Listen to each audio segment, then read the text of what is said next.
وقال اللہ تبارک و تعالی اقرأ بسم ربک الذی خلق خلق الانسان من علق وقال النبی صلی اللہ علیہ وسلم اقرأ وارتقی ورتل کما کنت ترتل فی الدنیا فإن منزلک عند آخر آیت تقرأها صدق اللہ العظیم وصدق رسولہ النبی الکریم۔ عزیز طلبہ اور پیارے بچوں، جیسا کہ آپ لوگوں کو یہ معلوم ہے کہ آج ہمارا رزلٹ آج ہم کو دیا جائے گا، اور انعام کے طور پر آپ لوگوں کے سامنے یہ رکھا ہے اول دوم سوم، تو ماشاءاللہ آپ لوگوں کے لیے خوشی کی بات ہے۔ یہ جو انعام آپ لوگوں کو دیا جائے گا یہ تو خوشی والی بات ہے اور بہت اچھی بات ہے، لیکن یہ جو ہمارا کل امتحان ہوا یہ تو عارضی طور پر ہے، اور یہ دنیا بھی عارضی ہے، ہم بھی عارضی ہے، اس دنیا کے اندر ہم لوگ بھی عارضی طور پر آئے، یعنی بس آج ہے کل نہیں رہیں گے، یہ دنیا آج ہے کل نہیں رہیں گی، جتنی ساز و سامان ہے آج ہے کل نہیں رہیں گا۔ پھر اس کے بعد کیا ہوگا؟ اس کے بعد کل قیامت کے دن اللہ تعالیٰ کے سامنے ہم سارے لوگوں کی، آدم علیہ السلام سے لے کے قیامت کے آخری انسان آنے تک، ہر انسان اللہ تعالیٰ کے سامنے کل پیش ہوگا۔ اللہ تعالیٰ ہر ایک سے سوال کریں گے، اور وہاں پر اصل انعام اگر کسی کو ملے گا تو اصل انعام وہاں ملے گا، یعنی اگر اللہ تعالیٰ کسی سے راضی ہو گئے، اللہ تعالیٰ ہم سب سے راضی ہو، اگر اللہ تعالیٰ کسی سے یعنی ہم سب سے راضی ہو گئے تو اللہ تعالیٰ جب راضی ہو جائیں گے تو ہمارے لیے کیا اللہ تعالیٰ انعام میں دیں گے؟ ہمارے لیے انعام میں جنت دیں گے، اور میدان محشر میں اتنا خطرناک ماحول رہے گا کہ انبیاء بھی نفسی نفسی کے عالم میں ہوں گے۔ ایسے میں اگر ہم لوگ اسی مدرسے سے اگر حافظ بن گئے، کوئی بچہ آگے چل کے عالم بن گیا، تو میں ابھی جو اللہ کے رسول کی جو حدیث پڑھا میں اقرأ وارتقی، تو اس کا ترجمہ یہ ہے کہ ہمارے نبی صلی اللہ علیہ وسلم نے فرمایا کہ حافظ قرآن سے کہا جائے گا اقرأ وارتقی، حافظ قرآن سے کہا جائے گا کہ تو قرآن پاک پڑھتا جا اور جنت کے درجوں پر چڑھتا جا، اور ٹھہر ٹھہر کر پڑھ، جیسا کہ تو دنیا میں ٹھہر ٹھہر کر پڑھا کرتا تھا، اور بس تیرا مقام اور ٹھکانہ وہی ہوگا جہاں تو آخری آیت پر پہنچے۔ یعنی حافظ قرآن کو اللہ تعالیٰ بولیں گے کہ تو جنت کے درجے پہ چڑھتا جا، اور جنت کے درجہ کوئی نہیں بتا سکتا کتنا اونچا ہوگا اور کتنا بہترین اور کتنا شاندار ہوگا۔ اور حافظ قرآن سے اللہ تعالیٰ بولیں گے کہ تو قرآن پڑھ۔ قرآن کہاں سے شروع ہوتا؟ الحمدللہ رب العالمین، یہاں سے شروع ہوتا، اور ختم من الجنۃ والناس۔ سوچو کتنا درجہ حافظ قرآن چڑھیں گا، کتنا درجہ، کتنے درجات ہوں گے، اور حافظ قرآن چڑھیں گا، ایک ایک آیت پڑھ کے چڑھیں گا۔ پھر اللہ تعالیٰ بولیں گے جہاں تو آخری آیت پر پہنچے من الجنۃ والناس، وہی تیرا ٹھکانہ ہے۔ اب سوچئے وہ ٹھکانہ کیسا ٹھکانہ ہوگا، کتنا بہترین ٹھکانہ ہوگا۔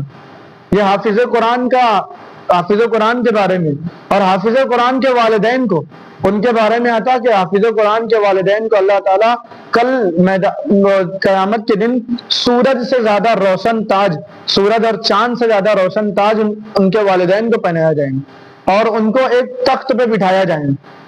کچھ لوگ دیکھ کر کہیں گے کہ یہ پچھلی قوم کے نبی لوگ تو نہیں ہیں، ان کو کہا جائے گا کہ نہیں، یہ نبی لوگ نہیں ہیں، بلکہ یہ وہ ہے کہ انہوں نے اپنے بچوں کو حافظ بنایا تھا، انہوں نے کیا کیا تھا؟ اپنے بچوں کو پڑھایا تھا، خود مشقتیں اٹھا لی، خود پریشانیاں برداشت کر لی، لیکن اپنے بچوں کو یہ حافظ قرآن بنایا، اور انہوں نے اپنے بچوں کو عالم دین بنایا۔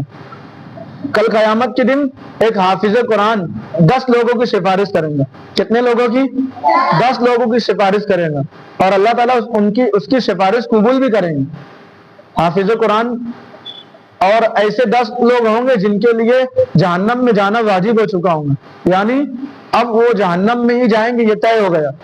حافظ قرآن کھڑا ہوگا کہ کہیں گا کہ اللہ یہ میرے والد صاحب ہے، یہ میری والدہ ہے، یہ میری خالہ ہے، یہ میرے خالو ہے، ایسے 10 لوگ کا نام لیں گا، اور کہیں گا کہ اللہ جب تک یہ جنت میں نہیں جائیں گے میں بھی نہیں جاؤں گا۔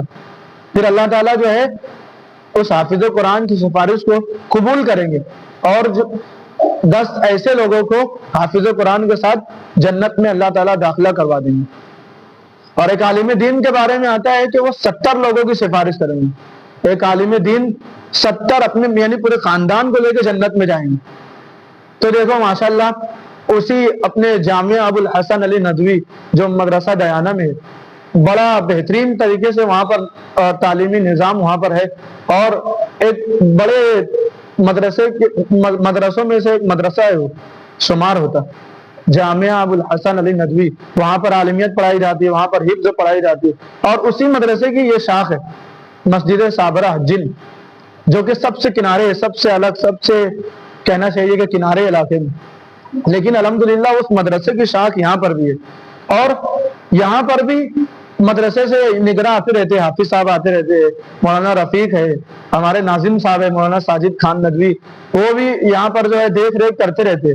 تو یہاں بھی تم لوگ اگر محنت کریں گے، محنت کرنے کے بعد اور پڑھائی میں دماغ لگائیں گے اور لگن سے پڑھیں گے، ناغہ نہیں کریں گے، اگر ناغہ نہیں کیے تو دیکھو کتنے ایسے بچے ہیں جو ناغہ نہیں کیے تھے اور ان کا نمبر آگے آ گیا رزلٹ میں، اور جو لوگ ناغہ کیے تھے اور اچھا پڑھے لیکن وہ پیچھے چلے گئے، غیر حاضری انسان کو ہے نا کیا طالب علم کو جو ہے نا کمزور کر دے، اس کی پڑھائی بھی کمزور، اس کا نمبر بھی کمزور، اور وہ خود کمزور ہو جاتا ہے۔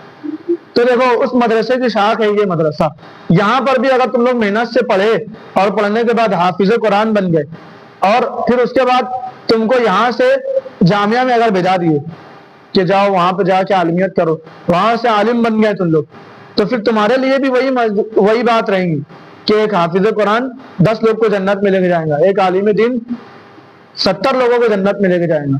تو کچھ ایسا کرو کہ ہم لوگوں کو جنت میں لے کے جانے والے بنے۔ کیا کرنے چاہیے ہم کو کہ ہم جنت میں لے کے جانے والے بنے، ایسا نہ ہو کہ ہماری وجہ سے ہمارے گھر والے بھی جہنم کے حقدار بن جائے، جہنم میں جانے والے بن جائے، بلکہ ہم جنت سے ان کو بچا کر ان کو کیا کریں گے، اور جہنم سے بچا کر جنت میں لے کے جائیں گے۔ ایسا کچھ کام کرو۔ تو ماشاءاللہ دیکھیے ابھی کچھ بچوں نے محنت کی تھی، اور ان کی ماں باپ کی بھی کچھ محنت ہوں گی، صرف طالب علموں کی محنت ہے ایسا نہیں ہے، ہر طالب علموں کے پیچھے ان کی والدین کی محنت ہوتی ہے، وہ محنت سے کماتے، دن رات محنت کرتے اور اپنے بچوں کو مدرسہ پڑھاتے۔ ابھی دیکھو آپ کی عمر کے کتنے بچے ایسے ہوں گے جو باہر ہوٹلوں پہ پچری کر رہے ہوں گے، جو تراسن بھر رہے ہوں گے، اور بہت سارے بچے ایسے جو لوم چلا رہے ہوں گے، لیکن اللہ تعالیٰ کا کتنا احسان ہے کہ تم لوگوں کو اللہ تعالیٰ نے ان سارے لوگوں میں سے چنا، اور چن کر کے اپنے دین کی، اپنے قرآن کی تعلیم حاصل کرنے کے لیے مدرسے میں بھیجا۔ یہ اللہ تعالیٰ کا بہت بڑا احسان ہے، ہم اگر زندگی بھر بھی اس کا شکریہ ادا کریں نا تو کم ہے۔ اس لیے دیکھو محنت سے پڑھو، مدرسے میں اللہ تعالیٰ نے آپ لوگوں کو جو ہے تقرر کیا ہے تو ایسے ہی نہیں کیا ہے، اس کو غنیمت جانو اور محنت سے پڑھو، اور محنت سے پڑھنے کے بعد آئندہ جب سالانہ امتحان آئے گا، جو لوگ پیچھے چلے گئے، نمبرات جن کے پیچھے چلے گئے، وہ یہ کوشش کرے کہ میں اب 1 نمبر آؤں۔ کوئی بچہ یہ نہ سوچے کہ میں 2 نمبر آؤں، بلکہ ہر ایک طالب علم یہ سوچے کہ میں 1 نمبر آؤں گا، اور 1 نمبر محنت کرنے کا، 2 نمبر محنت ہر جگہ تکلیف دیتی، دنیا میں بھی اور ایسے بھی دیکھا جائے مدرسے میں بھی، 1 نمبر کوشش کرنے کا کہ میں 1 نمبر آؤں۔ ہر بچہ اگر یہ سوچ لے کہ میں 1 نمبر آؤں تو سب کے نمبر اچھے آئیں گے، چاہے وہ 1 نمبر نہ آئے، لیکن اس کے جو نمبر رہیں گے، جو مارکس رہیں گے وہ اچھی آئیں گے، کم سے کم گھر والے دیکھ کے خوش تو ہو جائیں گے۔